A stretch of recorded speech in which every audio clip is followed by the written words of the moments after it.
அனைவருக்கும் வணக்கங்க. ஸோ நாங்கள் பார்த்திங்கன்னா இந்த தடவை வந்து ஒரு புது வண்டி எடுத்திருக்கோம். ஸோ அதுக்கு உண்டான விளாக் தான் இது. ரொம்ப நாள்லாம் வண்டி எடுக்கணும்னு யோசிச்சுட்டே இருந்தோம். சரி இப்போ எடுக்கலாம் அப்போ எடுக்கலான்னு சொல்லிட்டு, இல்லை இதுக்கு முன்னாடி பார்த்திங்கன்னா சரி வண்டியெல்லாம் வேண்டாம், பெரிய வண்டியெல்லாம் வேண்டாம், ஒரு ஸ்கூட்டி செகண்ட் ஹேண்டாக எடுத்துக்குவோம் அப்படின்னு சொல்லிட்டு எடுத்தோம். அது எங்களுக்கு கரெக்டாக செட் ஆகலை. அந்த வண்டியும் ரொம்ப வேலை வச்சிருச்சு. ஸோ அதனால் ஃபைனலாக வேண்டாம், நமக்கு வந்து இந்த வண்டியே எடுத்துருவோம் அப்படின்னு சொல்லிட்டு நாங்களும் இது வந்து லோன் போட்டு எடுத்துக்கலாம் அப்படின்னு சொல்லி பிளான் பண்ணி எடுத்திருந்தோம். ஸோ லோனுக்கு பார்த்திங்கன்னா ஒரு 1 வீக்காக ப்ராசஸ் போயிட்டே இருந்தது. இப்போ அப்படின்னு சொல்லிட்டு அவங்க வந்து வெரிஃபிகேஷன்லாம் பண்ணி அதுக்கப்புறம் தானே லோன் கொடுப்பாங்க. ஸோ அதெல்லாம் பண்ணி முடித்து ஒரு வழியாக ஃபைனலாக வந்து வண்டி எடுக்கிற நாள் வந்தாச்சு.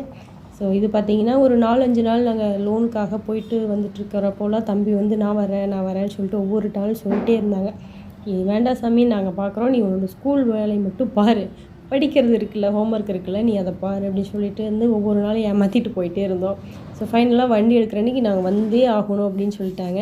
அம்மா ப்ளீஸ் கூட்டிகிட்டு போங்கம்மா அப்படின்னு சொல்லிட்டு கேட்டே இருந்தனால, ஸோ வண்டி எடுக்கிற அன்றைக்கி மட்டும் சரி வாங்க போகலாம் அப்படின்னு சொல்லிட்டு, தம்பி கரெக்டாக ஸ்கூல் 10:30க்கே முடிஞ்சிடறதுனால அவங்க வந்து நேரமே வந்துடுறதுனால வரேன்னு சொல்லிட்டு இருந்தனால சரி வாங்க போகலாம் அப்படின்னு சொல்லிட்டு கூட்டிகிட்டு போயிட்டோம்.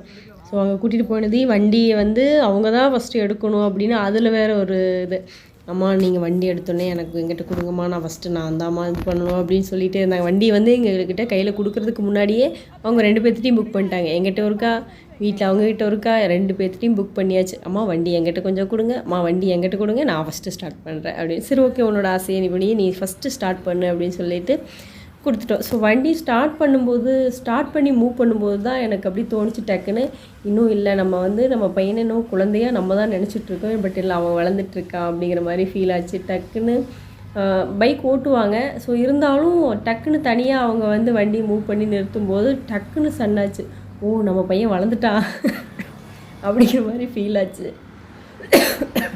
எனக்கு. அப்படியே சரி ஓகே, நம்ம இனிமேல் இன்னும் குழந்தைய நம்ம நினைக்கக்கூடாது, இனிமேல் அவனும் வளர்ந்துட்டான், ஸோ அவனுக்கு கொடுக்குற வேண்டிய சில விஷயங்கள் ரெஸ்பான்சிபிள் எல்லாத்தையும் கொடுக்கணும் அப்படின்னு சொல்லிட்டு அவன் கேட்கும்போது எனக்கு ஃபஸ்ட்டு தோணுச்சு, சின்ன பையன் இவன் என்னடா இவன் இதை வேறு ஆசைப்பட்டுருக்கிறானே அப்படின்ட்டு.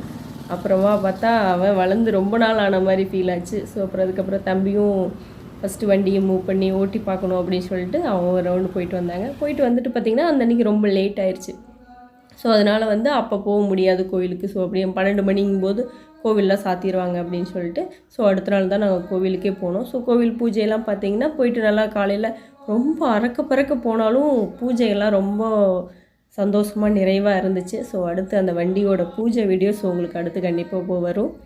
ஓகே ஃப்ரெண்ட்ஸ், இந்த வீடியோ உங்களுக்கு பிடிச்சிருந்தா கண்டிப்பாக லைக் பண்ணுங்கள். ஸோ எங்களோட மோட்டிவேஷன் உங்களுக்கு பிடிச்சிருந்தது அப்படின்னா கண்டிப்பாக வந்து எங்களுக்கு சப்போர்ட் பண்ணுங்கள். ஸோ அடுத்தடுத்து வீடியோ போடுறதுக்கும் எங்களுக்கு சப்போர்ட்டாக இருக்கும். ஸோ அடுத்த வீடியோ வந்து வண்டிக்கு உண்டான பூஜை வீடியோ நான் வந்து அப்லோட் பண்ணுறேன். Okay friends.